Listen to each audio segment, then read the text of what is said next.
Most high earners are great at making money, but terrible at organizing it. And that gap is costing them more than what they realize. Hi, I'm Prince New, founder of PLC Wealth Partners. I'm a certified financial planner and chartered financial consultant.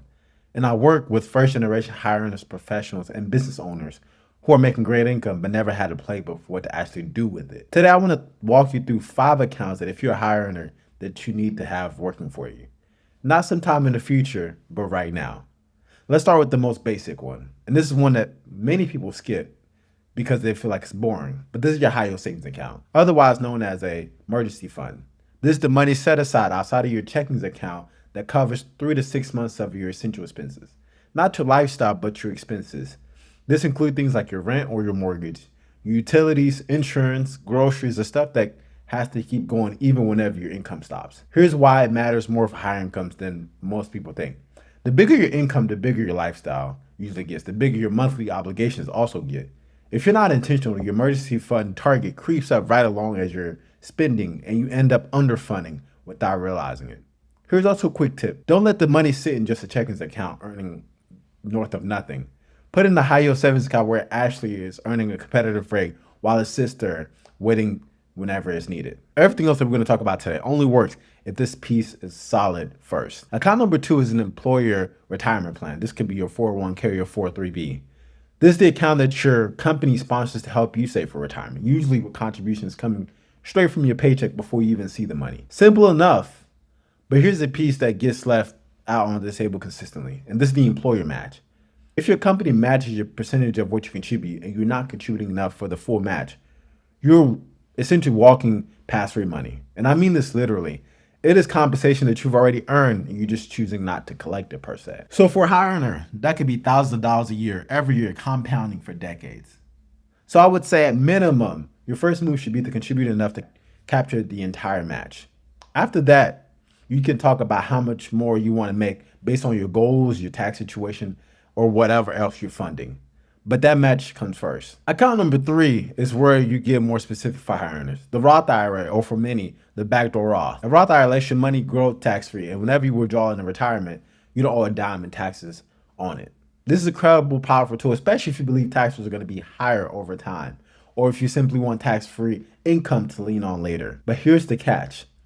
The IRS puts an income limit on who can contribute directly into a Roth IRA, and a lot of high earners would completely blow past that limit. If that's you, you're not out of luck. You just need a different plan to get in.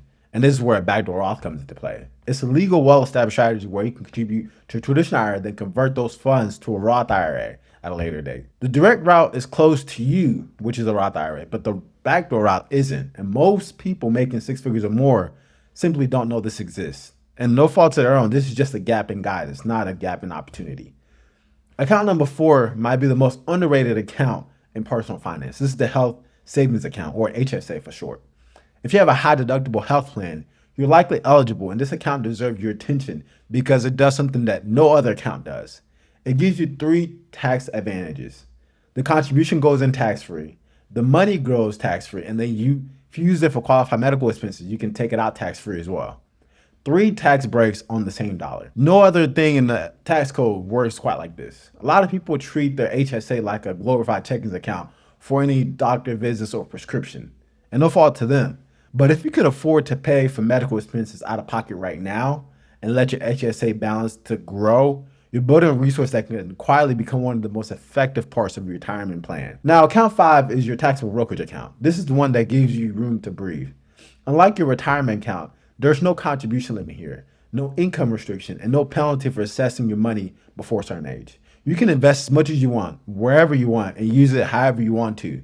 For higher earner, this is the flexibility. Once you've captured your match, funded your Roth or your backdoor Roth, maxed out your HSA, this is the account that lets you keep building wealth without the government telling you when or how you're allowed to use it. Yes, you pay taxes on the growth, but you're trading a bit of tax efficiency for total freedom. That trade-off is worth understanding and worth using intentionally. So that's why it's on the list. Now let's recap real quickly. A high yield savings account for protection, your 401k or 403b for the match, a Roth or a backdoor Roth for tax-free growth, an HSA for the best tax treatment available, and a taxable brokerage account for flexibility. Individually, each of these accounts does one great job, but together they form a system. And that system is what turns a high income into real lasting wealth. The goal was never just to earn income, it was to build something with what you earn, with purpose and with intention. If you want help putting a system like this together for your own situation, that's exactly what I do here at PLC Wealth Partners. Please reach down below for more information. Thank you.